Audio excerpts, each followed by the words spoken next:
Hello friends, ನಮಸ್ಕಾರ. I am Manjunath IG, mind power trainer and life management coach. ನಿಮ್ಮನ್ನು ಇವತ್ತಿನ video ಸೆಷನ್ನಲ್ಲಿ ಸ್ವಾಗತಿಸ್ತಾ ಇದ್ದೀನಿ. Friends, ಇವತ್ತಿನ ವಿಡಿಯೋದಲ್ಲಿ ನಾವು ಆರ್ಟಿಕಲ್ಸ್ಗಳ ಬಗ್ಗೆ ಕಲೀಲಿಕ್ಕೆ ಹೋಗ್ತಾ ಇದ್ದೀವಿ. ಬಿಕಾಸ್ ಎಷ್ಟೋ ಜನ ಸ್ಟೂಡೆಂಟ್ಸ್ಗಳು ಇವತ್ತು ಇಂಗ್ಲೀಷನ್ನು ಮಾತನಾಡ್ತಾ ಇರಬೇಕಾದ್ರೆ ಇರ್ಬೋದು ಅಥವಾ ಎಕ್ಸಾಮ್ಸ್ಗಳನ್ನ ಫೇಸ್ ಮಾಡ್ತಾ ಇರಬೇಕಾದ್ರೆ ಇರ್ಬೋದು, ಆರ್ಟಿಕಲ್ಸ್ಗಳು ಅಂದರೆ ಎ ಎಲ್ಲಿ ಯೂಸ್ ಮಾಡಬೇಕು, ಯಾನ್ ಎಲ್ಲಿ ಯೂಸ್ ಮಾಡಬೇಕು, ದ ಎಲ್ಲಿ ಯೂಸ್ ಮಾಡಬೇಕು ಅಂತ ಅನ್ನೋದ್ರ ಬಗ್ಗೆ ತುಂಬ ಕನ್ಫ್ಯೂಷನ್ನ ಹೊಂದಿರ್ತಾರೆ. ಆ್ಯಂಡ್ ಎಷ್ಟೋ ಜನ ಸ್ಟೂಡೆಂಟ್ಸ್ಗಳು ನಾನು ಗಮನಿಸಿದ್ದೀನಿ, ಇವನ್ ಕಾಂಪಿಟೇಟಿವ್ ಎಕ್ಸಾಮ್ಸ್ಗಳಲ್ಲಿ ಸಹ ಸುಮಾರು ಜನ ಸ್ಟೂಡೆಂಟ್ಸ್ಗಳು ಆರ್ಟಿಕಲ್ಸ್ಗಳಲ್ಲಿ ಮಿಸ್ಟೇಕ್ಸನ್ನು ಮಾಡ್ತಾ ಇರ್ತಾರೆ. ಅದಕ್ಕೋಸ್ಕರ ಫ್ರೆಂಡ್ಸ್, ಈ ಒಂದು ವಿಡಿಯೋ ನಿಮಗೆ ತುಂಬ ಇಂಪಾರ್ಟೆಂಟ್ ಆಗುತ್ತೆ. ಸೊ ನಾನು ನಿಮಗೆ ರೆಕಮೆಂಡ್ ಮಾಡ್ತೀನಿ, ಈ ಒಂದು ವಿಡಿಯೋನ ನೀವು ಪೂರ್ತಿಯಾಗಿ ನೋಡಿ. ಬಿಕಾಸ್ ನೀವು ಪೂರ್ತಿಯಾಗಿ ನೋಡಿದ್ದೇ ಆದರೆ ಸೊ ನಿಮಗೆ ಆರ್ಟಿಕಲ್ಸ್ಗಳ ಬಗ್ಗೆ ಏನೊಂದು ಕನ್ಫ್ಯೂಷನ್ಸ್ಗಳು ನಿಮ್ಮ ಮೈಂಡಲ್ಲಿದ್ದಾವೆ ಅವೆಲ್ಲವೂ ದೂರ ಆಗಿಬಿಟ್ಟು ಸೊ ನಿಮಗೆ ಎ ಎಲ್ಲಿ ಯೂಸ್ ಮಾಡಬೇಕು, ಯಾನ್ ಎಲ್ಲಿ ಯೂಸ್ ಮಾಡಬೇಕು, ದ ಎಲ್ಲಿ ಯೂಸ್ ಮಾಡಬೇಕು ಅನ್ನೋದ್ರ ಬಗ್ಗೆ ಕ್ಲಾರಿಟಿ ಸಿಗ್ಲಿಕ್ಕೆ ಹೋಗ್ತಾ ಇದೆ. ವೆಲ್ ಫ್ರೆಂಡ್ಸ್, ಹಾಗಾದರೆ ಆ ವಿಷಯಗಳನ್ನ ನಿಮ್ಮೊಂದಿಗೆ ನಾನು ಹಂಚ್ಕೊಳ್ಳೋಕ್ಕಿಂತ ಮುಂಚೆ ನೀವು ನನ್ನ ಯೂಟ್ಯೂಬ್ ಚಾನಲ್ಗೆ ಹೊಸಬರಾಗಿದ್ದರೆ ನಾನು ನಿಮಗೆ ರೆಕಮೆಂಡ್ ಮಾಡ್ತೀನಿ, ಈ ಒಂದು ಚಾನಲ್ನ ಸಬ್ಸ್ಕ್ರೈಬ್ ಮಾಡಿ ಇಟ್ಕೊಳ್ಳಿ ಮತ್ತು ಪಕ್ಕದಲ್ಲಿರೋ ಬೆಲ್ ಬಟನ್ನ ಆನ್ ಮಾಡಿ ಇಟ್ಕೊಳ್ಳಿ ಮತ್ತು ಈ ವಿಡಿಯೋನ ಈಗಲೇ ಲೈಕ್ ಮಾಡಿ. ಫ್ರೆಂಡ್ಸ್, ಆರ್ಟಿಕಲ್ಸ್ ಅಂದರೆ ಏನು ಅಂತಂದು ನೀವು ಕನ್ನಡದಲ್ಲಿ ಸರ್ಚ್ ಮಾಡಿದರೆ ಅದಕ್ಕೆ ಎರಡು ಮೀನಿಂಗ್ ಬರುತ್ತೆ. ಒಂದು ಆರ್ಟಿಕಲ್ ಅಂತಂದರೆ ನೀವು ಸಂವಿಧಾನದಲ್ಲಿ ಯೂಸ್ ಮಾಡುವಂಥ ಪರಿಚ್ಛೇದಕಗಳು ಅಂತಂದು ಬರುತ್ತೆ. ಇನ್ನೊಂದು ನಾವು ಈಗ ನ್ಯೂಸ್ ಪೇಪರಲ್ಲಿ ಇರ್ಬೋದು ಅಥವಾ ಮ್ಯಾಗ್ಝಿನ್ಸ್ಗಳಲ್ಲಿ ಇರ್ಬೋದು ಬರುವಂಥ ಲೇಖನಗಳಿಗೂ ಸಹ ಆರ್ಟಿಕಲ್ಸ್ ಅಂತಂದು ಹೇಳ್ತಾರೆ. ಆದರೆ ಇಂಗ್ಲೀಷ್ನಲ್ಲಿ ಆರ್ಟಿಕಲ್ಸ್ಗಳಂತಂದರೆ ನಾವು ಕನ್ನಡದ ವ್ಯಾಕರಣದಲ್ಲಿ ಉಪಪದಗಳು ಅಂತಂದು ಯೂಸ್ ಮಾಡ್ತೀವಿ. ಫ್ರೆಂಡ್ಸ್, ಹಾಗಾದರೆ ಈ ಆರ್ಟಿಕಲ್ಸ್ಗಳನ್ನು ನಾವು ನಾಮಪದಕ್ಕಿಂತ ಮುಂಚೆ ನಾವು ಇವುಗಳನ್ನು ಯೂಸ್ ಮಾಡ್ತೀವಿ. ಫ್ರೆಂಡ್ಸ್, ಫಾರ್ ಎಕ್ಸಾಂಪಲ್, ಈಗ ನನ್ನ ಹತ್ರ ಒಂದು ಪೆನ್ ಇದೆ. I have a pen. ನೋಡಿ, ಐ ಹ್ಯಾವ್ ಎ ಪೆನ್ ಅಂತ ಅಂದರೆ ನನ್ನ ಹತ್ರ ಪೆನ್ ಇದೆ. ಸೊ ಈ ರೀತಿಯಾಗಿ ಈಗ ಪೆನ್ಗಿಂತ ಮುಂಚೆ ಎ ಬಂತಲ್ವಾ. So there is a chair, ಅಲ್ಲೊಂದು ಕುರ್ಚಿ ಇದೆ. ಚೇರ್ಗಿಂತ ಮುಂಚೆ ಎ ಬಂತು. He is an intelligent boy. So ಈ ರೀತಿ ನೌನ್ಗಳಿಗಿಂತಲೂ ಮುಂಚೆ ಈ ಒಂದು ಆರ್ಟಿಕಲ್ಸ್ಗಳನ್ನು ನಾವು ಯೂಸ್ ಮಾಡ್ತಾ ಇರ್ತೀವಿ. ವೆಲ್ ಫ್ರೆಂಡ್ಸ್, ಆರ್ಟಿಕಲ್ಸ್ಗಳಲ್ಲಿ ನಾವು ಟೂ ಟೈಪ್ಸ್ ಆರ್ಟಿಕಲ್ಸ್ಗಳನ್ನ ನೋಡ್ತೀವಿ. The first one is called indefinite article and second one is called definite articles ಅಂತಂದು. ಇಂಡೆಫಿನೈಟ್ ಆರ್ಟಿಕಲ್ಸ್ಗಳಲ್ಲಿ ಎ ಮತ್ತು ಆ್ಯನು ಬರುತ್ತೆ ಆ್ಯಂಡ್ ದೆನ್ ಡೆಫಿನೈಟ್ ಆರ್ಟಿಕಲ್ಸಲ್ಲಿ ದ ಬರುತ್ತೆ. ವೆಲ್ ಫ್ರೆಂಡ್ಸ್, ಹಾಗಾದರೆ ಈಗ ನಾವು ಎ ಎಲ್ಲಿ ಯೂಸ್ ಮಾಡಬೇಕು, ಯಾನ್ ಎಲ್ಲಿ ಯೂಸ್ ಮಾಡಬೇಕು ಮತ್ತು ದ ಎಲ್ಲಿ ಯೂಸ್ ಮಾಡಬೇಕಂತ ಅನ್ನೋದನ್ನ ಕೆಲವು ಎಕ್ಸಾಂಪಲ್ಸ್ಗಳೊಂದಿಗೆ ಈಗ ಕಲಿಯೋಣ. ವೆಲ್ ಫ್ರೆಂಡ್ಸ್, ಹಾಗಾದರೆ ಈಗ ನಾವು ಇಂಗ್ಲೀಷಲ್ಲಿ 5 ಓವೆಲ್ಸ್ಗಳಂತೂ ನಿಮ್ಗೆ ಗೊತ್ತಿದ್ದಾವೆ. A, E, I, O, U ಅಂತಂದು ಓವೆಲ್ಸ್ ಅಂತ ಹೇಳ್ತೀವಿ.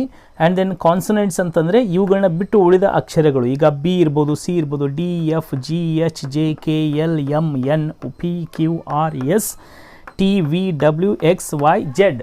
ಸೊ ಈ ಅಕ್ಷರಗಳಿಗೆ ನಾವು ಏನಂತೀವಿ ಇಂಗ್ಲೀಷಲ್ಲಿ ಕಾನ್ಸನೆಂಟ್ಸ್ ಅಂದರೆ ವ್ಯಂಜನಗಳು ಅಂತಂದು ಕರಿತೀವಿ.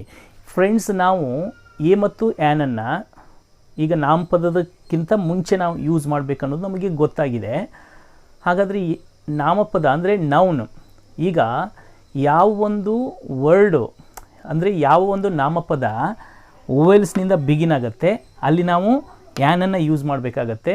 ಸಪೋಸ್ ಆ ಒಂದು ವರ್ಡು ಕಾನ್ಸನೆಂಟ್ಸ್ನಿಂದ ಸ್ಟಾರ್ಟ್ ಆಗಿದ್ದರೆ ನಾವು ಏನ ಯೂಸ್ ಮಾಡಬೇಕಾಗತ್ತೆ. ಇದು ಸಾಮಾನ್ಯವಾಗಿ ಎಲ್ಲರಿಗೂ ಗೊತ್ತಿರುವಂತಹ ಒಂದು ರೂಲ್ ಇರುತ್ತೆ. ಫ್ರೆಂಡ್ಸ್, ಈಗ ಕೆಲವು ಎಕ್ಸಾಂಪಲ್ಸ್ಗಳನ್ನ ನೋಡೋಣ. ವೆಲ್ ಫ್ರೆಂಡ್ಸ್, ಹಾಗಾದರೆ ಈ ಎಕ್ಸಾಂಪಲ್ಸ್ಗಳನ್ನ ನೋಡಿ. ಈಗ ನಮಗೆ ಏನೊಂದು ರೂಲ್ ಗೊತ್ತಾಗಿದೆ. ಯಾವ ಒಂದು ನೌನ್ಸ್ಗಳ ಫಸ್ಟ್ ಅಕ್ಷರಗಳು ಓವೆಲ್ಸ್ಗಳಿಂದ ಸ್ಟಾರ್ಟ್ ಆಗಿದ್ದರೆ ನಾವು ಯಾನನ್ನು ಯೂಸ್ ಮಾಡಬೇಕು. ಆ್ಯಂಡ್ ದೆನ್ ಅವುಗಳು ವ್ಯಂಜನಗಳಾಗಿದ್ದರೆ ಏನನ್ನು ಯೂಸ್ ಮಾಡಬೇಕು ಅಂತಂದು. ಸೊ ಈಗಿಲ್ಲ ಇಲ್ಲಿ ಟಿ ಅಂತನ್ನೋದು ಸೊ ಇದು ಕಾನ್ಸನೆಂಟ್ ಆಗಿದೆ. ಅದಕ್ಕೋಸ್ಕರ ನಾವು ಏನು ಮಾಡ್ತೀವಿ, ಎ ಟಾಯ್. ಬಿ ಅಂತನ್ನೋದು ಕಾನ್ಸನೆಂಟ್ಸ್, ಎ ಬೆಲ್. ವಾಚ್ ಅನ್ನೋದು ಕಾನ್ಸನೆಂಟ್ ಆಗಿದೆ, a watch. And then student ಅಂತನ್ನೋದು ಕಾನ್ಸನೆಂಟ್ ಆಗಿದೆ. ಅದಕ್ಕೋಸ್ಕರ a student. There is a toy, ಅಲ್ಲೊಂದು ಗೊಂಬೆ ಇದೆ ಅಥವಾ ಆಟ ಆಡುವಂಥ ಸಾಮಾನು ಇದೆ. ದೇರ್ ಈಸ್ ಅ ಬೆಲ್, ಅಲ್ಲೊಂದು ಗಂಟೆ ಇದೆ. ದೇರ್ ಈಸ್ ಅ ವಾಚ್, ಅಲ್ಲೊಂದು ವಾಚ್ ಇದೆ. A student, he is a student, ಅವನೊಬ್ಬ ಸ್ಟೂಡೆಂಟ್ ಇದ್ದಾನೆ. ಸೊ ಅಂದರೆ ಫ್ರೆಂಡ್ಸ್, ಇಲ್ಲಿ ಆರ್ಟಿಕಲ್ಸ್ಗಳು ಯೂಸ್ ಆಗೋದು ನೆನಪಲ್ಲಿ ಇಟ್ಕೊಳ್ಳಿ. The articles are used for only singular, ಫ್ಲೂರಲ್ಗೆ ಯೂಸ್ ಆಗಲ್ಲ. ಈಗ ನೋಡಿ, ದೇರ್ ಈಸ್ ಅ ವಾಚ್, ಅಲ್ಲೊಂದು ವಾಚ್ ಇದೆ ಅಂತಂದು ಅರ್ಥ ಕೊಡುತ್ತೆ. There are so many watches. So ಅಲ್ಲಿ ಸೋ ಮೆನಿ ವಾಚಸ್ ಅಂದರೆ ಅಲ್ಲಿ ಬಹಳ ವಾಚುಗಳು ಇದ್ದಾವೆ. ಸೊ ವಾಚುಗಳು ಅಂದರೆ ವಾಚಸ್ ಅಂತಂದರೆ ಬಹುವಚನ ಆಯಿತು. ಬಹುವಚನ ಇದ್ದಾಗ ಈ ಆರ್ಟಿಕಲ್ಸ್ಗಳು ಯೂಸ್ ಆಗಲ್ಲ. ಅಲ್ಲಿ ನಾವು ಅವ್ರ ಮುಂದೆ ಎ ಮತ್ತು ಯಾನನ್ನು ಹಚ್ಚಲಿಕ್ಕಾಗಲ್ಲ ಫ್ರೆಂಡ್ಸ್. ಸೊ ಹಾಗಾದರೆ ಈಗ ಇಲ್ಲಿ ಈ ಒಂದು ನೌನ್ಸ್ಗಳ ಮುಂದೆ ನೀವೇನು ಹಚ್ತೀರಾ? ವೆಲ್, ಈಗ first one university, union, unity and then umbrella. Well, ಈಗ ನಾವು ನೋಡಿದ್ದೀವಿ. ಹಾಗಾದರೆ AEIOU ಇದ್ದರೆ ಸೊ ನಾವೇನು ಹಚ್ಚಬೇಕಾಗಾದರೆ ಸೊ ಅಲ್ಲಿ ಆಬ್ವಿಯಸ್ಲಿ ಯಾನ್ ಹಚ್ಚಬೇಕು. ಅದಕ್ಕೋಸ್ಕರ ಸೊ ಎಷ್ಟೋ ಜನ ಸ್ಟೂಡೆಂಟ್ಸ್ಗಳು ಏನು ಮಾಡ್ತಾರೆ, an university, an union, an unity, an umbrella. Friends ನೆನ್ಪು ಇಟ್ಕೊಳ್ಳಿ. ಈಗ ಇಲ್ಲಿ ನೀವು ಆ್ಯನನ್ನು ಹಚ್ಚಿದ್ರಿ ಅಂತಂದರೆ ಅದು ರಾಂಗ್ ಆಗುತ್ತೆ. ಯಾಕೆ ಅಂತಂದು ಕೇಳ್ತೀರಾ? ಕೇಳಿಸ್ಕೊಳ್ಳಿ, ಇಲ್ಲಿ ಅಕ್ಷರ ಅಷ್ಟೇ ಇಂಪಾರ್ಟೆಂಟ್ ಆಗಲ್ಲ ಫ್ರೆಂಡ್ಸ್. ಸೊ ಇಂಗ್ಲೀಷ್ನಲ್ಲಿ ಆ ಓವೆಲ್ ಸೌಂಡ್ ಬರಬೇಕು. ಓವೆಲ್ ಸೌಂಡ್ ಬರದೇ ಇದ್ದರೆ ಅಲ್ಲಿ ನಾವು ಯಾನನ್ನು ಹಚ್ಚೋ ಹಾಗಿಲ್ಲ. ಈಗ ಫಾರ್ ಎಕ್ಸಾಂಪಲ್ ನೋಡಿ, ಸುಮಾರು ಜನ ಕಾಂಪಿಟೇಟಿವ್ ಎಕ್ಸಾಮ್ಸ್ಗಳಲ್ಲಿ ಸ್ಟೂಡೆಂಟ್ಸು ಎಲ್ಲಿ ಮಿಸ್ಟೇಕ್ ಮಾಡ್ತಾರೆ ಅಂತಂದರೆ, ಈಗ ಯೂನಿವರ್ಸಿಟಿ ಅಂತಂದಿದೆ, ಯೂನಿವರ್ಸಿಟಿಯಲ್ಲಿ ಫಸ್ಟ್ ಅಕ್ಷರ ಯು ಇದೆ, ಆದ್ದರಿಂದ ಯಾನ್ ಯೂನಿವರ್ಸಿಟಿ ಅಂತಂದು ಅವರು ಟಿಕ್ ಮಾಡಿಬಿಡ್ತಾರೆ. ಸೊ ಬಟ್ ಅಲ್ಲಿ ರಾಂಗ್ ಆಗುತ್ತೆ. ಸೊ ಯೂನಿವರ್ಸಿಟಿ ಅಂತಂದು ಇದೆ, ಬಟ್ ಈ ಅಕ್ಷರ ಆ್ಯಕ್ಚುಲಿ ಓವೆಲ್ ಸೌಂಡ್ ಕೊಡ್ತಾ ಇದೆಯಾ ಅದನ್ನ ನಾವು ಯೋಚನೆ ಮಾಡಬೇಕು ಫ್ರೆಂಡ್ಸ್. ಸೊ ಈಗ ನಾವು English is the game of accent, ಅಂದರೆ ಅದು ನಿಮ್ಮ ಉಚ್ಚಾರಣೆಯ ಮೇಲೆ ಅದು ಡಿಪೆಂಡ್ ಇರುತ್ತೆ ಫ್ರೆಂಡ್ಸ್. ನೀವು ಯಾವ ರೀತಿಯಾಗಿ ಅಲ್ಲಿ ಉಚ್ಚಾರಣೆ ಬರ್ತಾ ಇದೆಯಾ ಅಂದರೆ ಅಲ್ಲಿ ಮುಖ್ಯವಾಗಿ ಓವೆಲ್ನ ಉಚ್ಚಾರಣೆ ಬರಬೇಕು. ಸೊ ಅಂದರೆ ಮಾತ್ರ ಪ್ರೊನೌನ್ಸಿಯೇಷನ್ ಓವೆಲ್ದಿದ್ದರೆ ಮಾತ್ರ ಸೊ ಅಲ್ಲಿ ಯಾನ್ ಅನ್ನೋದು ಯೂಸ್ ಆಗುತ್ತೆ. ಈಗ ಗಮನಿಸಿ, ಯೂನಿವರ್ಸಿಟಿ ಏನು ಇಲ್ಲಿ ಉಚ್ಚಾರಣೆ ಆಗುತ್ತೆ, ಇಲ್ಲಿ ನಾವು ಯೂಸ್ ಮಾಡ್ತಾ ಇರೋದೇನು ಯು, ಯೂನಿವರ್ಸಿಟಿ ಯು. ಯು ಅಂತಂತಂದರೆ ಏನಾಗುತ್ತೆ friends, it is Y. Y is not a vowels. So ಅದು ಓವೆಲ್ಸಲ್ಲಿಲ್ಲ. ಆದ್ದರಿಂದ ಇಲ್ಲಿ ನಾವು ಏನು ಯೂಸ್ ಮಾಡಬೇಕಾಗತ್ತೆ, ಏದ್ರ ಬದಲಾಗಿ ಅಂದರೆ ಯಾನ್ ಬದಲಾಗಿ ನಾವು ಏನ ಹಚ್ಚಬೇಕಾಗತ್ತೆ, ಅ ಯೂನಿವರ್ಸಿಟಿ ಅಂತ ಅನ್ಬೇಕು ಹೊರತು ಅಲ್ಲಿ ಆ್ಯನ್ ಯೂನಿವರ್ಸಿಟಿ ಅಂದರೆ ತಪ್ಪಾಗುತ್ತೆ ಫ್ರೆಂಡ್ಸ್. ವೆಲ್, ಈಗ ಯೂನಿಯನ್ ಅಂತಂದಿದೆ. ಯೂನಿಯನ್ನಲ್ಲಿಯೂ ಸಹ ಇಲ್ಲಿ ನೋಡಿ, ಇದು ವಾಯ್ ಉಚ್ಚಾರಣೆ ಕೊಡ್ತಾ ಇರೋದ್ರಿಂದ ಇಲ್ಲಿ ಬರೀ ಏನು ಬರುತ್ತೆ, ಎ ಯೂನಿಯನ್ ಅಂತಂದೇ ಬರುತ್ತೆ ಹೊರತು ಆ್ಯನ್ ಯೂನಿಯನ್ ಅಂತಂದು ಆಗಲ್ಲ ಅದು. ಸೊ ಈಗ ನೋಡಿ, ಇಲ್ಲಿ ಯುನಿಟಿ ಅಂತಂದಿದೆ. ಸೊ ಇದು ಸಹ ವಾಯ್ದ ಉಚ್ಚಾರಣೆ ಕೊಡ್ತಾ ಇದೆ. ಅದಕ್ಕೋಸ್ಕರ ಫ್ರೆಂಡ್ಸ್ ಇಲ್ಲಿ ಆ್ಯನ್ ಬರಲ್ಲ, ಎ ಬರುತ್ತೆ. ಆ್ಯಂಡ್ ಸಪೋಸ್ ಓಕೆ, ಈಗ ಅಂಬ್ರೆಲಾ ಇದೆ. ಅಂಬ್ರೆಲಾದಲ್ಲಿ ಯು ಇದೆ ಫ್ರೆಂಡ್ಸ್, ಆದರೆ ಅದು ವಾಯ್ ಉಚ್ಚಾರಣೆ ಕೊಡ್ತಾ ಇಲ್ಲ. ನೋಡಿ, ಅಲ್ಲಿ ಯು ಉಚ್ಚಾರಣೆ ಕೊಡ್ತಾ ಇಲ್ಲ, ಅಲ್ಲಿ ಏನು ಕೊಡ್ತಾ ಇದೆ, ಇಲ್ಲಿ ನಮಗಿದು ಅ ಉಚ್ಚಾರಣೆ ಕೊಡ್ತಾ ಇದೆ. ಅ ಅಂದರೆ ಎ ಈಸ್ ವಾಟ್ ಓವೆಲ್ಸ್. ಆದ್ದರಿಂದ ಇಲ್ಲಿ ನಾವು ಏನು ಹಚ್ಚಬೇಕಾಗತ್ತೆ, ಯಾನನ್ನೇ ಹಚ್ಚಬೇಕಾಗತ್ತೆ ಫ್ರೆಂಡ್ಸ್. ಸೊ ಈ ರೀತಿ ಎಲ್ಲಿ ನಿಮಗೆ ನೆನಪಲ್ಲಿ ಇಟ್ಕೊಂಬಿಡಿ, ಬರೀ ನೀವು ಶಬ್ದದಲ್ಲಿರುವಂಥ ಅಕ್ಷರಗಳನ್ನ ಮಾತ್ರ ನೋಡಿಬಿಡಿ ಫ್ರೆಂಡ್ಸ್. ಆ ಅಕ್ಷರ ಯಾವ ಒಂದು ಉಚ್ಚಾರಣೆ ಕೊಡ್ತಾ ಇದೆಯೋ ಅದರ ಸೌಂಡ್ ಮೇಲೆ ನೀವು ಅಲ್ಲಿ ಎಯನ್ನು ಎಲ್ಲಿ ಯೂಸ್ ಮಾಡಬೇಕು, ಯಾನೆಲ್ಲ ಎಲ್ಲಿ ಯೂಸ್ ಮಾಡಬೇಕು ಅನ್ನೋದನ್ನು ಡಿಸೈಡ್ ಮಾಡಬೇಕಾಗತ್ತೆ. ಸೊ ಎಲ್ಲಿ ಓವೆಲ್ಸ್ಗಳ ಸೌಂಡ್ ಬರ್ತಾ ಇದೆಯೋ so there you must use and where the consonants ಅಂದರೆ ವ್ಯಂಜನಗಳ ಸೌಂಡ್ ಬರ್ತಾ ಇದೆಯೋ ಅಲ್ಲಿ ಎನ್ನು ನೀವು ಯೂಸ್ ಮಾಡಿ. Well friends, let's practise some examples ನಾವು. ಈಗ ಅಲ್ಲೊಂದು ಪೆನ್ ಇದೆ, ದೇರ್ ಈಸ್ ಅ ಪೆನ್. ಅಲ್ಲೊಂದು ಪುಸ್ತಕ ಇದೆ, there is a book. So ಅವನೊಬ್ಬ ಪ್ರಾಮಾಣಿಕ ವ್ಯಕ್ತಿ, he is a honest person.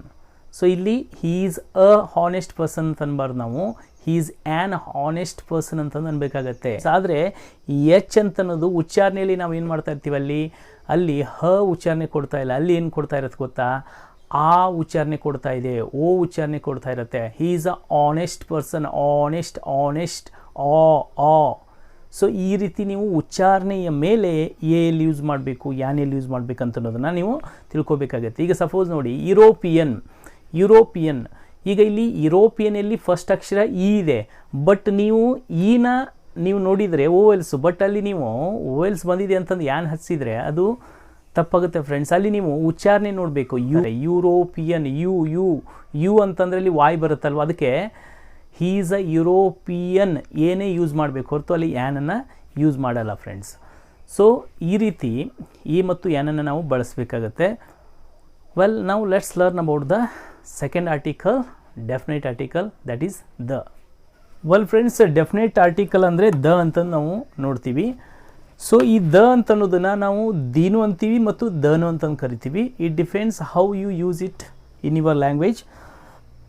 ಈಗ ಎ, ಆ್ಯನ್ ಮತ್ತು ದ ಇವು ಎರಡಕ್ಕೂ ಏನು ಡಿಫ್ರೆನ್ಸ್ ಇದೆ ಡೆಫಿನೆಟ್ ಆರ್ಟಿಕಲ್ಸು ಇಂಡೆಫಿನೆಟ್ ಆರ್ಟಿಕಲ್ಸ್ಗಳಿಗೂ ಅಂತಂದರೆ, ನೋಡಿ ಪರ್ಟಿಕ್ಯುಲರ್ ಆಗಿ ಎ ಮತ್ತು ಆ್ಯನನ್ನು ನಾವು ಯೂಸ್ ಮಾಡಿದರೆ ಅದು ಸ್ಪೆಸಿಫಿಕ್ ಆಗಿ ಯಾವುದನ್ನು ನಿರ್ದಿಷ್ಟವಾಗಿ ಸೂಚನೆ ಮಾಡಲ್ಲ.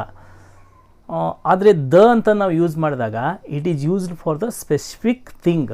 ಸೊ ಅದೊಂದು ನಿಖರವಾದಂಥ ವಸ್ತುವನ್ನು ಸೂಚನೆ ಮಾಡಲಿಕ್ಕೆ ನಾವಲ್ಲಿ ಬಳಕೆ ಮಾಡ್ತೀವಿ. ಈಗ ಫಾರ್ ಎಕ್ಸಾಂಪಲ್ ನೋಡಿ, ಹೀ is a doctor.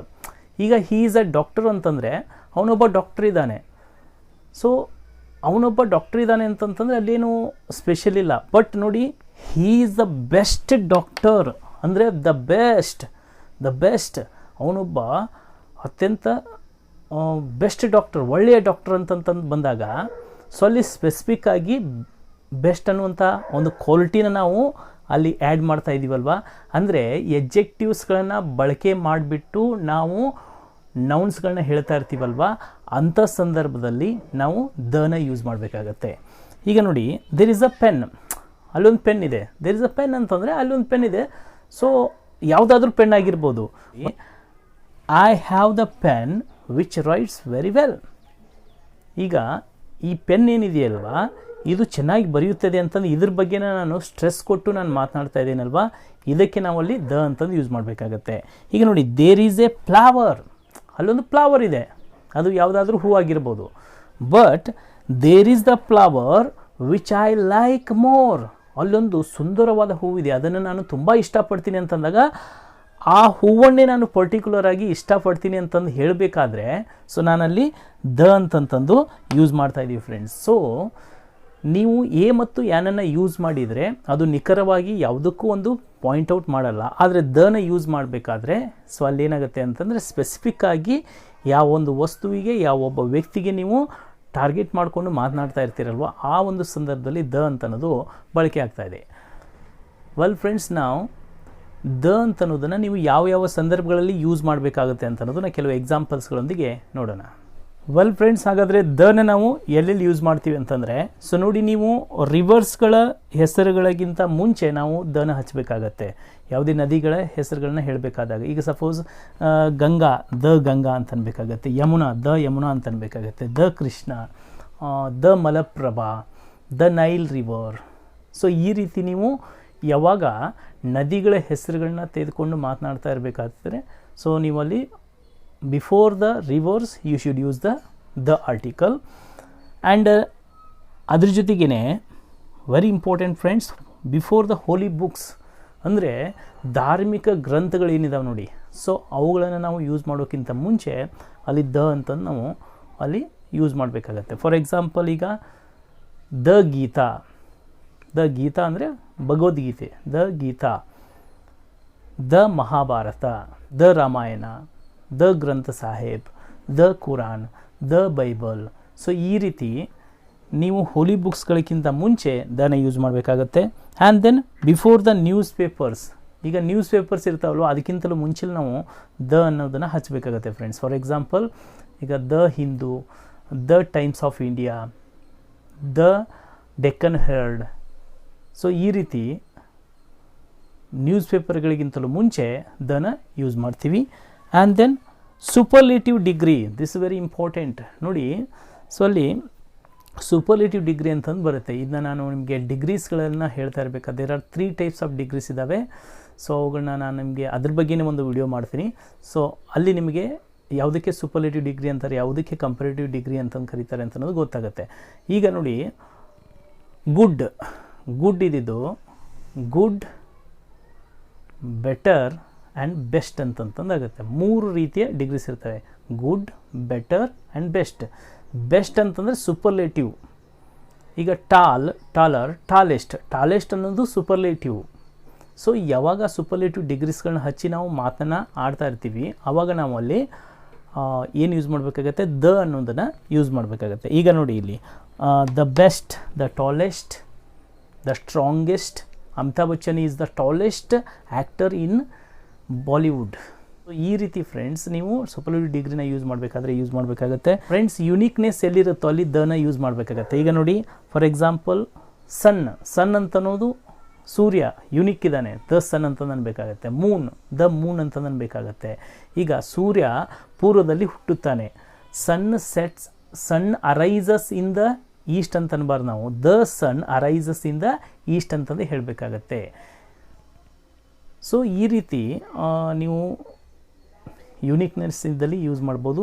And then ಇನ್ನೊಂದು ಯೂಸ್ ಆಗುತ್ತೆ ಫ್ರೆಂಡ್ಸ್, ಅದೇನು ಗೊತ್ತಾ, ಜಗತ್ತಿನಲ್ಲಿ ಭವ್ಯವಾದಂತಹ ಸುಂದರ ಕಲಾಕೃತಿಗಳೇನಿದಾವೆ ನೋಡಿ, ಮೊಮೆಂಟೋಸ್ ಅಂತ ನಾವು ಅಂತೀವಿ, ಜಗತ್ತಿನ ಅದ್ಭುತಗಳು ಅಂತಂದು ಕರಿತೀವಿ, ವರ್ಲ್ಡ್ ವಂಡರ್ಸ್, ಅವುಗಳನ್ನು ನೀವು ಎಕ್ಸ್ಪ್ರೆಸ್ ಮಾಡಬೇಕಾದಾಗ ದ ಯೂಸ್ ಮಾಡಬೇಕಾಗತ್ತೆ. ಫಾರ್ ಎಕ್ಸಾಂಪಲ್ ಈಗ ತಾಜ್ ಮಹಲ್ ಅದು ವರ್ಲ್ಡ್ ವಂಡರ್ ಇದೆ, ಸೊ ದ ತಾಜ್ ಮಹಲ್ ಅಂತ ಅನ್ಬೇಕಾಗುತ್ತೆ, ದ ಚೈನಾ ವಾಲ್ ಅಂತಂದೇ ಅನ್ಬೇಕಾಗತ್ತೆ. ಅಲ್ಲಿ ಎ ಮತ್ತು ಯಾನನ್ನು ಬಳಕೆ ಮಾಡಲಿಕ್ಕಾಗಲ್ಲ. ಸೊ ಫ್ರೆಂಡ್ಸ್ ಈ ರೀತಿ ನಾವು ನಾವು ಮಾತನಾಡ್ತಾ ಇರಬೇಕಾದ್ರೆ ಈ ಎಲ್ಲ ಸಂದರ್ಭಗಳಲ್ಲಿ ಯೂಸ್ ಮಾಡಬೇಕಾಗತ್ತೆ ಫ್ರೆಂಡ್ಸ್. ಅದೇ ರೀತಿ ಕೆಲವೊಮ್ಮೆ ಆರ್ಟಿಕಲ್ಸ್ಗಳನ್ನು ನಾವು ಕೆಲವು ಸಂದರ್ಭಗಳಲ್ಲಿ ಯೂಸ್ ಮಾಡಬಾರ್ದು. ಸೊ ಅದನ್ನು ನಾವು ತಿಳ್ಕೊಬೇಕು. ಅಂತ ಅನ್ನೋದನ್ನು ಯಾವ ಸಂದರ್ಭಗಳಲ್ಲಿ ನಾವು ಯೂಸ್ ಮಾಡಬಾರ್ದು ಅಂತ ಅನ್ನೋದನ್ನು ಸಹ ನಾವು ತಿಳ್ಕೊಬೇಕು. ಬಿಕಾಸ್ ಎಷ್ಟೋ ಸತಿ ಏನಾಗಿರುತ್ತೆ, ಕಾಂಪಿಟೇಟಿವ್ ಎಕ್ಸಾಮ್ಸ್ಗಳಲ್ಲಿ ಎಲ್ಲಿ ಯೂಸ್ ಮಾಡಬಾರ್ದು ಅಂತನ್ನುವಂಥ ಸೆಂಟೆನ್ಸನ್ನು ಕೊಟ್ಬಿಟ್ಟು ಅಲ್ಲಿ ದನ ಹಾಕಿ ಅಲ್ಲಿ ಆರ್ಟಿಕಲ್ಸ್ಗಳನ್ನ ತುಂಬಿ ಅಂತಂತಂದು ಹೇಳಿರ್ತಾರೆ. ಆದರೆ ಸುಮಾರು ಜನ ಸ್ಟೂಡೆಂಟ್ಸ್ಗಳಿಗೆ ಏನಾಗುತ್ತೆ, ಕನ್ಫ್ಯೂಷನ್ ಆಗಿಬಿಟ್ಟು ಅವರು ಅಲ್ಲಿ ದನ ಹಾಕಿ ಅವರು ಆನ್ಸರ್ನ ತಪ್ಪಾಗಿ ಬರೀತಾ ಇರ್ತಾರೆ. ಸೊ ಅದಕ್ಕೋಸ್ಕರ ಈಗ ನಾನು ಎಲ್ಲೆಲ್ಲಿ ದ ಯೂಸ್ ಮಾಡಬಾರ್ದು ಅಂತ ಅನ್ನೋದನ್ನು ಸಹ ನಿಮಗೆ ಹೇಳ್ಕೊಡ್ತಾ ಇದ್ದೀನಿ. ವೆಲ್ ಫ್ರೆಂಡ್ಸ್, ಹಾಗಾದರೆ ದನ ಎಲ್ಲೆಲ್ಲಿ ನಾವು ಯೂಸ್ ಮಾಡಬಾರ್ದು ಅಂತ ಅನ್ನೋದನ್ನು ಈ ಎಕ್ಸಾಂಪಲ್ಸ್ಗಳೊಂದಿಗೆ ನಾವು ಕಲಿಯೋಣ. ಸೊ ನೋಡಿ, first name of the country, ಯಾವುದೇ ಒಂದು ದೇಶಗಳ ಹೆಸರುಗಳಿಗಿಂತ ಮುಂಚೆ ದ ಯೂಸ್ ಮಾಡಬಾರ್ದು. ಈಗ ದ ಇಂಡಿಯಾ ಅಂತಂತ ನಾವು ಅನ್ಬಾರ್ದು, ಓನ್ಲಿ ಇಂಡಿಯಾ ಅಂತಂದೇ ಅನ್ಬೇಕು. ದ ಅಮೇರಿಕಾ ಈಸ್ ರಾಂಗ್ ಆಗುತ್ತೆ, ಓನ್ಲಿ ಅಮೇರಿಕಾ ಅಂತಂದು ಅನ್ಬೇಕಾಗತ್ತೆ. ಈಗ India is the big country ಅಂತಂತಂದರೆ ರಾಂಗ್ ಆಗುತ್ತೆ. ಸೊ ಅದನ್ನೇ ನೀವು ಇಂಡಿಯಾ ಈಸ್ ಬಿಗ್ ಕಂಟ್ರಿ ಅಂತಂದು ಅನ್ಬೇಕಾಗತ್ತೆ. ಅಮೇರಿಕಾ ಅಂತಂದು ಅಷ್ಟೇ ಅನ್ಬೇಕು, ದ ಅಮೇರಿಕಾ ಅಂತ ಅನ್ಬಾರ್ದು. ಆದರೆ ನೀವು ಅಲ್ಲಿ ದ USA ಅಂತಂದು ಅನ್ಬೋದು. ಈಗ ನೋಡಿ, ದ ದುಬೈ ಅಂತ ಅನ್ನೋದು ರಾಂಗ್ ಆಗುತ್ತೆ, ದ UAE ಅಂತ ಅನ್ನೋದು ರೈಟ್ ಆಗುತ್ತೆ. UAE ಅಂದರೆ ಅಲ್ಲಿ ಏನಾಗುತ್ತಾ, ಹಲವಾರು ದೇಶಗಳ ಒಂದು ಒಕ್ಕೂಟ ಏನು ಕೂಡಿರುತ್ತೋ ಅದನ್ನು ನೀವು ಎಕ್ಸ್ಪ್ರೆಸ್ ಮಾಡಬೇಕಾದಾಗ ದನ ನೀವು ಹಚ್ಬೋದು. The United, the UAE, the UK, the USA, ಈ ರೀತಿ ನೀವು ಹಲವಾರು ದೇಶಗಳ ಒಂದು ಸಮೂಹವನ್ನು ನೀವು ಅಲ್ಲಿ ಎಕ್ಸ್ಪ್ರೆಸ್ ಮಾಡಲಿಕ್ಕೆ ದನ ನೀವು ಅಲ್ಲಿ ಹಚ್ಬೋದು friends. And then second one, before the languages. ನೀವು ಯಾವಾಗ ಯಾವುದೇ ಒಂದು ಭಾಷೆ ಬಗ್ಗೆ ಮಾತನಾಡ್ತಾ ಇರ್ತೀರಿ, so I speak the English is wrong, I speak English is correct. I speak the Kannada is wrong, I speak Kannada. So ಅಲ್ಲಿ ಯಾವುದೇ ಭಾಷೆಗಳನ್ನು ನೀವು ಎಕ್ಸ್ಪ್ರೆಸ್ ಮಾಡ್ತಾ ಇರುವಂಥ ಸಂದರ್ಭಗಳಲ್ಲಿ ದನ ಯೂಸ್ ಮಾಡಬಾರ್ದು. And before the names of any cities, this very important. So ನೋಡಿ, ಈಗ ನಾನು ದ ಹುಬ್ಳಿ ಅಂತಂದರೆ ರಾಂಗ್ ಆಗುತ್ತೆ, ಓನ್ಲಿ ಹುಬ್ಳಿ. ದ ಮುಂಬೈ ಅಂತಂದರೆ ರಾಂಗ್ ಆಗುತ್ತೆ, ಓನ್ಲಿ ಮುಂಬೈ. ದ ಬೆಂಗಳೂರು ಅಂತಂದರೆ ರಾಂಗ್ ಆಗುತ್ತೆ, ಓನ್ಲಿ ಬ್ಯಾಂಗ್ಳೂರು ಅಂತಂದ್ರೆ ಅಷ್ಟೇ ನಾವು ಅಲ್ಲಿ ಯೂಸ್ ಮಾಡಬೇಕಾಗತ್ತೆ. ಸೊ ಫ್ರೆಂಡ್ಸ್, ಈ ರೀತಿ ನೀವು ದನ ಸಿಟೀಸ್ಗಳ ಹೆಸರುಗಳ ಮುಂದೆ ಯೂಸ್ ಮಾಡಬಾರ್ದು. ಆ್ಯಂಡ್ ದೆನ್ ಯಾವುದೇ ಸ್ಟ್ರೀಟ್ಗಳ ನೀವು ಎಕ್ಸ್ಪ್ರೆಸ್ ಮಾಡ್ತಾ ಇರಬೇಕಾದ್ರೂ ಸಹ ಯೂಸ್ ಮಾಡಬಾರ್ದು. For example Rajajinagar street, so the Rajajinagar street ಅಂತಂದು ನಾವು ರಾಜಾಜಿನಗರ್ ಸ್ಟ್ರೀಟ್ ಅಂತಂದು ಅನ್ಬೇಕು. ಆ್ಯಂಡ್ ದೆನ್ ಯಾವುದೇ ಒಂದು ರೋಡಿನ ಹೆಸರುಗಳನ್ನು ನೀವು ಹೇಳ್ತಾ ಇರಬೇಕಾದ್ರೂ ದನ ಅಲ್ಲಿ ಯೂಸ್ ಮಾಡಬಾರ್ದು friends. And then name of the particular person, ಯಾವುದೇ ಒಬ್ಬ ವ್ಯಕ್ತಿಗಳ ಹೆಸರುಗಳ ಮುಂಚೆ ದನ ನಾವು ಬಳಸಬಾರ್ದು ಫ್ರೆಂಡ್ಸ್. ಫಾರ್ ಎಕ್ಸಾಂಪಲ್, ಈಗ ನನ್ನ ಹೆಸರು Manjunath, I am the Manjunath ಅಂತ ಅನ್ನಂಗಿಲ್ಲ, ಐ ಆಮ್ ಮಂಜುನಾಥ್ ಅಷ್ಟೇ. ದ ರವಿ ಅಂತನಲ್ಲ, ಓನ್ಲಿ ರವಿ ಅನ್ಬೇಕು. ಪ್ರಜ್ವಲ್ ಅಂತಂತಂದರೆ ದ ಪ್ರಜ್ವಲ್ ಅಂತಂದು ಅನ್ನಂಗಿಲ್ಲ, ಓನ್ಲಿ ಪ್ರಜ್ವಲ್ ಅಂತಂದು ಅಷ್ಟೇ ಅಂತ ಅನ್ಬೇಕು. ಸೊ ಈ ರೀತಿ ಫ್ರೆಂಡ್ಸ್, ಎಲ್ಲ ಸಂದರ್ಭಗಳಲ್ಲಿ ನಾವು ಆರ್ಟಿಕಲ್ಸ್ ಅಂತಂದರೆ ದನ ನಾವು ಯೂಸ್ ಮಾಡಬಾರ್ದು. ವೆಲ್ ಫ್ರೆಂಡ್ಸ್, ಹಾಗಾದರೆ ಈ ಆರ್ಟಿಕಲ್ಸ್ಗಳಲ್ಲಿ ಸೊ ಎರಡು ರೀತಿ, ಒಂದು ಡೆಫಿನೆಟು, ಇನ್ನೊಂದು ಇಂಡೆಫಿನೆಟು. ಫಸ್ಟು ನೀವು ಇಂಡೆಫಿನೆಟ್ ಆರ್ಟಿಕಲ್ಸ್ಗಳನ್ನ ನಾವು ಕಲ್ತ್ವಿ, ಅದರಲ್ಲಿ ಎ ಮತ್ತು ಆ್ಯನ್ ಬಂತು. ಏನ ಎಲ್ಲಿ ಯೂಸ್ ಮಾಡಬೇಕು ಫ್ರೆಂಡ್ಸ್, ಯಾವಾಗ ನಿಮ್ಮ ಅಂದರೆ ಯಾವಾಗ ಶಬ್ದದ ಒಂದು ಸೌಂಡ್ ಉಚ್ಚಾರಣೆ ಓವೆಲ್ಸದಿರುತ್ತೋ ಅಲ್ಲಿ ನಾವು ಆ್ಯನನ್ನು ಯೂಸ್ ಮಾಡಬೇಕು. ಯಾವಾಗ ವ್ಯಂಜನದ ಉಚ್ಚಾರಣೆ ಬರುತ್ತೋ ಅವಾಗ ಏನು ಯೂಸ್ ಮಾಡಬೇಕು, ಎ ಅಂತಂದು ಯೂಸ್ ಮಾಡಬೇಕು. ಆ್ಯಂಡ್ ದೆನ್ ಅದ್ರ ಜೊತೆಗೇ ಎ ಮತ್ತು ಆ್ಯನ್ಗಳನ್ನು ನಾವು ಬಳಕೆ ಮಾಡ್ತಾ ಇರಬೇಕಾದ್ರೆ ಅದಕ್ಕೆ ಯಾವುದೇ ಒಂದು ಸ್ಪೆಸಿಫಿಕ್ ಆದಂಥ ನಿರ್ದಿಷ್ಟವಾದಂಥ ನಿಖರವಾಗಿ ಅದು ಸ್ಪೆಸಿಫಿಕ್ಕಾಗಿ ಯಾವುದನ್ನು ಇಂಡಿಕೇಟ್ ಮಾಡಲ್ಲ. ಆದರೆ ದನ ಯೂಸ್ ಮಾಡ್ತಾ ಇರಬೇಕಾದ್ರೆ ನಿರ್ದಿಷ್ಟವಾಗಿ ಒಂದು ಸ್ಪೆಸಿಫಿಕ್ಕಾಗಿ ವಸ್ತುವಿನ ಬಗ್ಗೆ ಆದರೂ ಇರ್ಬೋದು ಅಥವಾ ವ್ಯಕ್ತಿಗಳ ಬಗ್ಗೆ ಆದರೂ ಇರ್ಬೋದು, ನಾವು ಮಾತನಾಡ್ತಾ ಇರಬೇಕಾದ್ರೆ ದನ ನಾವು ಯೂಸ್ ಮಾಡ್ತೀವಿ. ವೆಲ್ ಫ್ರೆಂಡ್ಸ್, ಹಾಗಾದರೆ ಈ ಎಲ್ಲ ಸಂದರ್ಭಗಳಲ್ಲಿ ನಾವು ಆರ್ಟಿಕಲ್ಸ್ಗಳನ್ನ ಯೂಸ್ ಮಾಡ್ತೀವಿ. ಫ್ರೆಂಡ್ಸ್, ಏನು ಮಾಡಿ ಗೊತ್ತಾ, ನಿಮ್ಮ ಒಂದು ಟೆಕ್ಸ್ಟ್ ಬುಕ್ಸ್ಗಳಲ್ಲಿರುವಂಥ ಎಕ್ಸಾಂಪಲ್ಸ್ಗಳನ್ನ ತೊಗೊಂಡ್ಬಿಟ್ಟು ಎಲ್ಲೆಲ್ಲಿ ಎ ಬಂದಿರುತ್ತೋ, ಎಲ್ಲೆಲ್ಲಿ ಆ್ಯನ್ ಬಂದಿರುತ್ತೋ, ಸೊ ಅಲ್ಲಿ ನೀವು ಮೈಂಡಲ್ಲಿ ಯೋಚನೆ ಮಾಡಬೇಕು. ಇನ್ಮೇಲಿಂದ ನೀವೇನು ಇಂಗ್ಲೀಷನ್ನು ಓದ್ತಾ ಇರಬೇಕಾದ್ರೆ ಸಪೋಸ್ ಅಲ್ಲಿ ಎ ಬಂತು, ಎ ಬಂದಾಗ ಸೊ ಅದ್ರ ನೆಕ್ಸ್ಟ್ ವರ್ಡು ಏನಿದೆ, ಸೊ ಅದ್ರ ಬಗ್ಗೆ ಯೋಚನೆ ಮಾಡಿ. ಸಪೋಸಲ್ಲಿ ಆ್ಯನ್ ಬಂತು, ಅದ್ರ ನೆಕ್ಸ್ಟ್ ವರ್ಡ್ ಏನಿದೆ ಅದ್ರ ಬಗ್ಗೆ ಯೋಚನೆ ಮಾಡಿ. ಆ್ಯಂಡ್ ಸಪೋಸಲ್ಲಿ ದ ಬಂತು, ಅದ್ರ ಬಗ್ಗೆ ಏನಿದೆ ಅಂತಂದು ಯೋಚನೆ ಮಾಡಿಬಿಟ್ಟು ಫ್ರೆಂಡ್ಸ್, ನೀವು ಇನ್ಮೇಲಿಂದ ಈ ಆರ್ಟಿಕಲ್ಸ್ಗಳಲ್ಲಿ ಪರ್ಫೆಕ್ಟನ್ನು ಹೊಂದ್ರಿ. ವೆಲ್ ಫ್ರೆಂಡ್ಸ್, ಹಾಗಾದರೆ this is all about the articles. I hope you enjoyed this lesson. Definitely in future also I will bring some more lessons on English and as well as spoken English also. Friends, ಈ learn spoken English in 11 ಡೇಸ್ನ ಸಿರೀಸನ್ನು start ಮಾಡಿದಾಗ ನೀವು ತೋರಿಸ್ತಾ ಇರುವಂಥ ಪ್ರೀತಿ ಮತ್ತು ನಿಮ್ಮಿಂದ ಅನೇಕ ಜನ ವಿದ್ಯಾರ್ಥಿಗಳು ಅದರಿಂದ ತುಂಬ ಪ್ರೇರೇಪಣೆ ಹೊಂದಿದ್ದಾರೆ. ಎಷ್ಟೋ ಜನ ನನಗೆ ಪರ್ಸನಲಾಗಿ ಕಾಲ್ ಮಾಡಿಬಿಟ್ಟು ಥ್ಯಾಂಕ್ ಯೂನು ಹೇಳ್ತಾ ಇದ್ದಾರೆ. ಸೊ ಅದಕ್ಕೋಸ್ಕರ ಖಂಡಿತವಾಗ್ಲೂ ನಾನು ಇನ್ನೂ ಹಲವಾರು ವೀಡಿಯೋಸ್ಗಳನ್ನ ಅದ್ರ ಮೇಲೆ ನಾನು ಮಾಡ್ತೀನಿ. ವೆಲ್ ಫ್ರೆಂಡ್ಸ್, ಹಾಗಾದರೆ ಈ ವಿಡಿಯೋ ನಿಮಗೆ ಹೇಗೆ ಅನ್ನಿಸ್ತು ಅಂತ ಅನ್ನೋದನ್ನು ನನಗೆ ಕೆಳಗಡೆ ಕಾಮೆಂಟ್ ಬಾಕ್ಸಲ್ಲಿ ನನಗೆ ಕಾಮೆಂಟ್ ಮಾಡಿ ತಿಳಿಸಿ. ಫ್ರೆಂಡ್ಸ್, ಅದೇ ರೀತಿ ಈ ವಿಡಿಯೋನ ನಿಮ್ಮ ಫ್ರೆಂಡ್ಸ್ಗಳಿಗೆ ಎಷ್ಟು ಸಾಧ್ಯ ಆಗುತ್ತೋ ಅಷ್ಟು ಶೇರ್ ಮಾಡಿ. ಬಿಕಾಸ್ ಇನ್ನೂ PUC ಸೆಕೆಂಡ್ ಇಯರ್ನ ಸ್ಟೂಡೆಂಟ್ಸ್ಗಳಿಗೆ ಇಂಗ್ಲೀಷ್ನ ಸಬ್ಜೆಕ್ಟು ಎಕ್ಸಾಮ್ ಇನ್ನೂ ಮುಗ್ದಿಲ್ಲ. PUC ವಿದ್ಯಾರ್ಥಿಗಳಿಗಿರ್ಬೋದು, ಡಿಗ್ರಿ ವಿದ್ಯಾರ್ಥಿಗಳಿಗಿರ್ಬೋದು, ಆ್ಯಂಡ್ ಈವನ್ ಸಮ್ ಕಾಂಪಿಟೇಟಿವ್ ಎಕ್ಸಾಮ್ಸನ್ನ ಫೇಸ್ ಮಾಡೋಂಥ ವಿದ್ಯಾರ್ಥಿಗಳಿಗೆ ಇದು ಯೂಸ್ ಆಗುತ್ತೆ.